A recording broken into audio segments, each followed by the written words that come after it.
दोस्तों, ये जो मेरे पास में ईस्टमैन कंपनी के द्वारा बनाया गया सोलर इन्वर्टर है, इस इन्वर्टर को हम किस प्रकार से हमारे घर के स्विच बोर्ड में कनेक्ट करेंगे।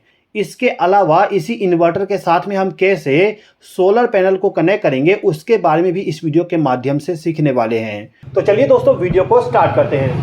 तो यहाँ पर जो मेरे पास में इन्वर्टर है, यह इन्वर्टर हमारा ईस्टमैन कंपनी के द्वारा बनाया गया है। अब ये जो इन्वर्टर है, इस इन्वर्टर के साथ में आप 12 वोल्ट का एक बैटरी को कनेक्ट कर सकते हो। इसके अलावा इसी इन्वर्टर के साथ में आप सोलर पैनल को भी कनेक्ट कर सकते हो। यानी कि ये जो इन्वर्टर है, इस इन्वर्टर में आप दो पावर सप्लाई को कनेक्ट कर पाओगे, बैटरी का पावर सप्लाई और सोलर पैनल का पावर सप्लाई। तो यहाँ पे जो हमारा इन्वर्टर है, इस इन्वर्टर के बैक साइड में यदि आप देखोगे तो यहाँ पर आपको सोलर का कनेक्शन करने के लिए साथ ही साथ में बैटरी को कनेक्ट करने के लिए दो केबल मिल जाएगा। ये जो दोनों केबल है, इस केबल को ले जाके आपका जो बैटरी होता है, इस बैटरी के साथ कनेक्ट करना होगा। अब इस बैटरी के ऊपर में आप देखोगे यहाँ पर कवर दिया गया है। इस कवर को यदि आप ओपन करोगे तो आपके पास में ऑप्शन मिल जाएगा कुछ यहाँ पे कनेक्ट करने के लिए। यहाँ पर आपको लेवल इंडिकेटर को कनेक्ट करना होता है। ये जो आप देख रहे हो, इसको हम कहते हैं लेवल इंडिकेटर। इस इंडिकेटर को यदि आप बैटरी के साथ कनेक्ट कर दोगे और ये इंडिकेटर यदि ऊपर की साइड है, यानी कि ये रेड वाला पोर्शन यदि इस ग्रीन वाले के पास में है, तो आपके बैटरी के अंदर जो डिस्टिल वाटर डालते हैं वो फुल है। और यदि ये इंडिकेटर नीचे की तरफ चला जाता है तो इस कंडीशन में आपका जो बैटरी है, इसमें जो पानी होगा वो पानी कम हो जाएगा। तो इस कंडीशन में आपको बैटरी के अंदर में डिस्टिल वाटर डालना पड़ता है। ओके, तो इस इंडिकेटर को हम बैटरी के साथ कनेक्ट कर देते हैं। अब इसी बैटरी के ऊपर में आप देखोगे यहाँ पर प्लस का सिंबल बनाया गया है, और इस साइड में यदि आप देखोगे तो यहाँ पर माइनस का सिंबल बनाया गया है। जहाँ पर माइनस का सिंबल बनाया गया वहाँ पे आपको ब्लैक केबल को कनेक्ट करना है, और जहाँ पर प्लस का सिंबल बनाया गया है वहाँ पर आपके इन्वर्टर से जो रेड वाली केबल है उसको लाके आपको यहाँ पर कनेक्ट करना होता है। तो मैं यहाँ पर इसको कनेक्ट कर देता हूँ।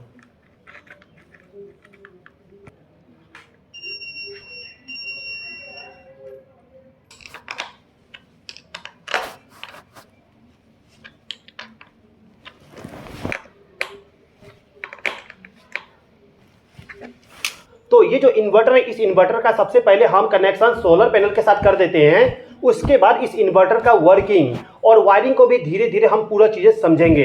तो यहाँ पर मेरे पास में ईस्टमैन कंपनी का ही सोलर पैनल है, जिसका रेटिंग आप यहाँ पर देख सकते हो, लिखा गया है 335 वाट, जो कि आपको मैक्सिमम आउटपुट में 37 वोल्ट दे सकता है, और मैक्सिमम इसका करंट 8.96 एम्पियर है, यानी कि 9 एम्पियर तक मैक्सिमम करंट आपको मिल जाता है। अब इस सोलर पैनल के साथ में आप देखोगे यहाँ पर 2 वाट दिया गया है कनेक्शन करने के लिए। ये जो आप देख रहे हो, इसको हम कहते हैं MC4 कनेक्टर। कभी भी सोलर पैनल का कनेक्शन करने जाते हो तो MC4 कनेक्टर का ही इस्तेमाल करिएगा, जिससे कि लूज कनेक्शन कभी भी ना हो। अब इससे जो आउटपुट पावर सप्लाई जाएगा वो जाएगा हमारे DC केबल के जरिए। दोस्तों, हमेशा एक चीज ध्यान दीजिएगा, जब भी आप कभी सोलर पैनल का कनेक्शन करने जाते हो तो हमेशा वहां पर DC केबल का ही इस्तेमाल करिएगा। तो DC केबल का इस्तेमाल करने से क्या होगा, जो हमारा सोलर पैनल है उससे जो हमें आउटपुट पावर सप्लाई मिलेगा, वो आउटपुट पावर सप्लाई मैक्सिमम हमारे इन्वर्टर तक पहुंच सकेगा। ठीक है, तो यहाँ पर जो हमारा केबल है DC वाली, इसको हम किस प्रकार से MC4 कनेक्टर के साथ कनेक्ट करेंगे, इसको समझ लेते हैं। तो इन दोनों कनेक्टर को हम कहते हैं MC4 कनेक्टर। ये जो कनेक्टर है, ये कनेक्टर हमारा फीमेल टाइप का है, और ये वाला मेल टाइप का कनेक्टर है। अब इन दोनों का कनेक्शन केबल के साथ करने के लिए आपको क्या करना होगा कि आपका जो यहाँ पर कनेक्टर का ऊपर में कवर है, इसको ओपन कर लीजिए। ओके, ओपन करने के बाद आपको इस टाइप का एक पिन मिल जाएगा, जिसको हम क्या करते हैं कि हमारा जो केबल है, इस केबल को यहाँ पर रख के क्रीम कर देंगे।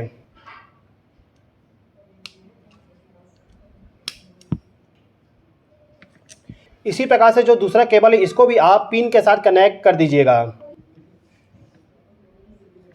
अब ये जो दोनों पिन है, इसको ले जाके हमारे कनेक्टर के साथ कनेक्ट कर देना होगा।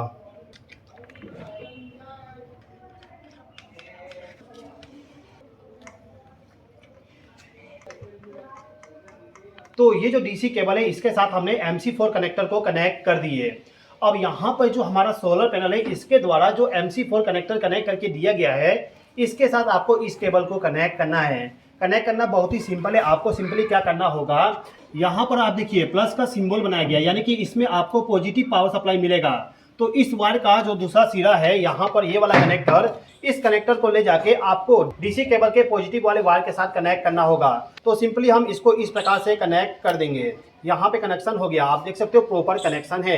अब ये जो दूसरा केबल है इसको भी ले जाके हम इस कनेक्टर के साथ कनेक्ट कर देंगे। तो हमारा जो सोलर पैनल था इसका हमने कनेक्शन केबल के साथ कर दिए। अब इस केबल का जो दूसरा सिरा है ये वाली, इसको ले जाके हमें आपका जो इन्वर्टर है, इस इन्वर्टर पे आप देखोगे यहाँ पर पॉजिटिव का सिंबल बनाया गया है और यहाँ पर नेगेटिव का सिंबल बनाया गया है। तो जिस साइड पॉजिटिव वाली सिंबल है उस साइड में आपको पॉजिटिव वाले केबल को ले जाके कनेक्ट करना होगा और जिस तरफ माइनस का सिंबल बना हुआ है उधर साइड आपको नेगेटिव वाले केबल को ले जाके कनेक्ट करना होगा। अच्छा दोस्तों, यहाँ पे आप देखिएगा, यहाँ पे लिखा हुआ है AC रीसेट।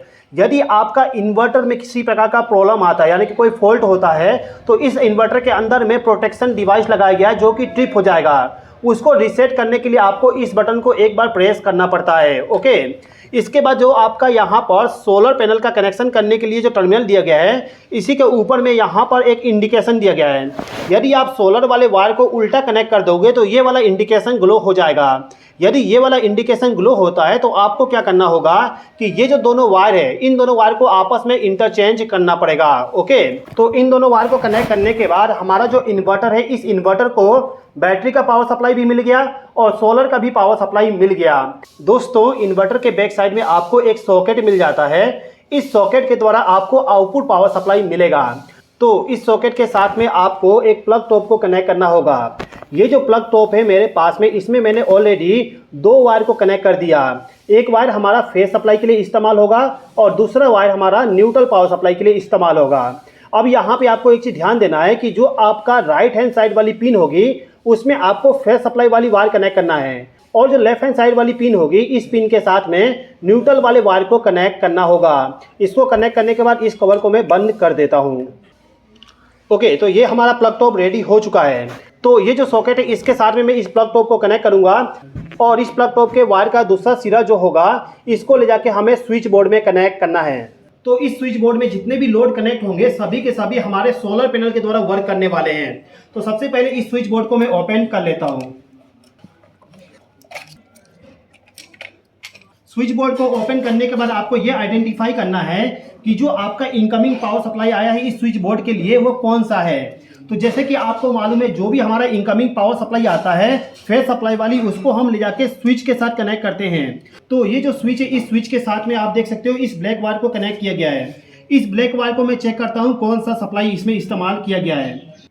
आप यहाँ पे देख सकते हो टेस्टर ग्लो हो रहा है। इसका मतलब ये है कि ब्लैक वायर का इस्तेमाल किया गया है फेस सप्लाई के लिए। और ये जो हमारा 3 पिन वाली सॉकेट है, आप देख सकते हो ये 3 पिन वाली जो सॉकेट है, इस सॉकेट के लेफ्ट हैंड साइड में यहाँ पर एक वायर को कनेक्ट किया गया है न्यूट्रल सप्लाई के लिए। यहाँ पर वायर का कलर कोडिंग गलत इस्तेमाल किया गया है। न्यूट्रल के लिए रेड वायर इस्तेमाल किया गया है और फेस सप्लाई के लिए ब्लैक वायर का इस्तेमाल किया गया है। जब भी आप वायरिंग करो तो आप हमेशा रेड वायर का इस्तेमाल करिएगा फेस सप्लाई के लिए और न्यूट्रल सप्लाई के लिए ब्लैक वायर का इस्तेमाल करिएगा। तो फिलहाल के टाइम पे हम क्या करते हैं कि जो हमारा फेस सप्लाई वाली वायर है, इस वायर को हम यहाँ से डिस्कनेक्ट कर देंगे। यानी कि इस स्विच बोर्ड में जो इनकमिंग पावर सप्लाई आएगा इसको आपको यहाँ से रिमूव कर देना है। उसके बाद जो हमारा न्यूट्रल सप्लाई वाली वायर है, इस वायर को भी हम रिमूव कर देंगे। यानी कि इस स्विच बोर्ड में कोई भी इनकमिंग पावर सप्लाई हमारा मेन पावर सप्लाई के द्वारा नहीं आएगा। ओके, तो हमारे स्विच बोर्ड में अब कोई भी फेस सप्लाई और न्यूट्रल सप्लाई नहीं है। पूरे जो वायर कनेक्ट है ये सभी के सभी आउटपुट पावर सप्लाई के लिए, यानी कि जो हमारे घर में बल्ब फैन होते हैं उनके लिए पावर सप्लाई जा रहा है। तो आउटपुट पावर सप्लाई के लिए जो हमने प्लग टॉप इस्तेमाल किए थे, इस प्लग टॉप में जो वायर कनेक्ट किए थे, इस वायर का जो दूसरा सिरा होगा, इस सिरे को ले जाके हमें इस स्विच बोर्ड के साथ कनेक्ट करना है। तो यहाँ पे जो येलो वायर है इसका इस्तेमाल करेंगे फेस सप्लाई के लिए। तो इस वायर को ले जाके यहाँ पे जो हमने फेस सप्लाई डिस्कनेक्ट किए थे, इसी पॉइंट के साथ हम इस वायर को कनेक्ट कर देंगे। तो फेस सप्लाई वाले वायर को हमने कनेक्ट कर दिए। अब जो न्यूट्रल वाली वायर है इसको ले जाके हम जहाँ से न्यूट्रल सप्लाई डिस्कनेक्ट किए थे उसी जगह पे इस न्यूट्रल वाले वायर को कनेक्ट कर देंगे। तो यहाँ से मैंने न्यूट्रल सप्लाई को डिस्कनेक्ट किया था, तो इसी पॉइंट पे मैं इस वायर को कनेक्ट कर दूंगा। तो इस स्विच बोर्ड में हमने फेस और न्यूट्रल सप्लाई को कनेक्ट कर दिए। अब मैं इस स्विच बोर्ड को दोबारा वापस कंडीशन में लगा दूंगा।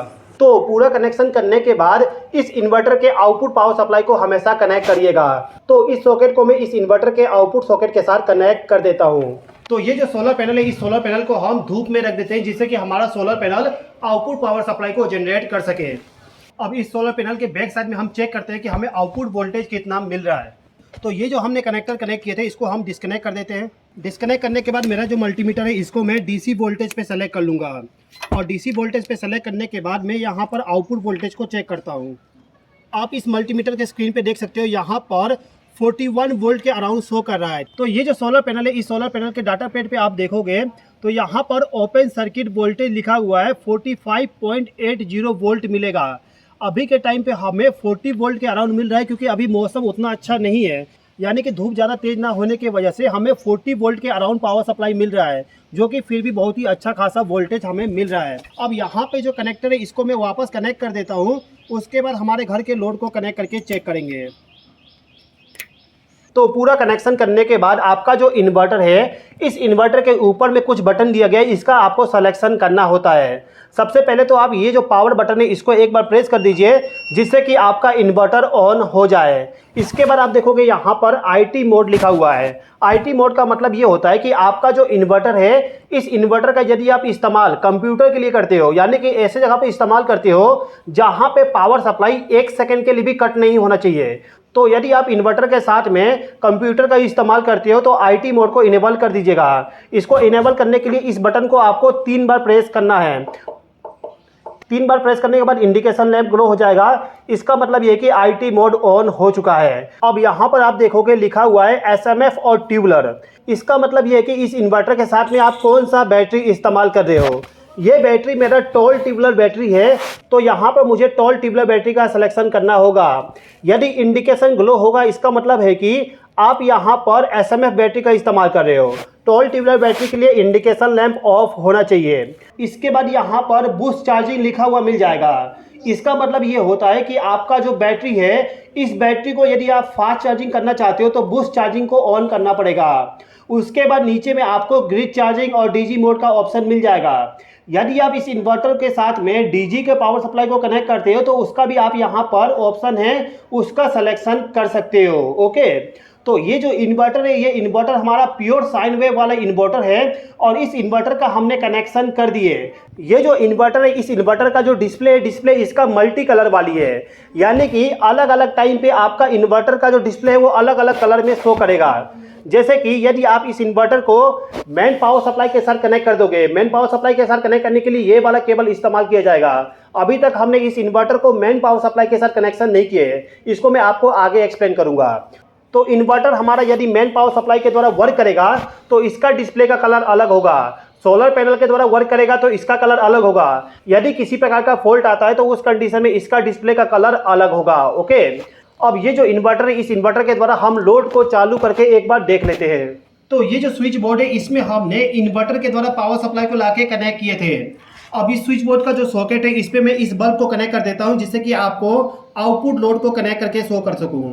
आप देख सकते हो यहाँ पर हमारा जो लैंप है, लैंप हमारा ग्लो हो रहा है, यानी कि आउटपुट पावर सप्लाई हमें मिल रहा है। ओके, इसके बाद मैं यहाँ पर इस ड्रिल मशीन को भी कनेक्ट करके एक बार चेक कर लेता हूँ कि मेरा जो सोलर पैनल है उस पैनल के द्वारा ड्रिल मशीन हमारा वर्क कर पाता है कि नहीं। आप देख सकते हो यहाँ पर, आप यहाँ पे देख सकते हो ड्रिल मशीन हमारा वर्क कर रहा है, यानी कि हमारा जो सोलर पैनल था उस सोलर पैनल के द्वारा हम इस ड्रिल मशीन को भी रन करवा पा रहे हैं।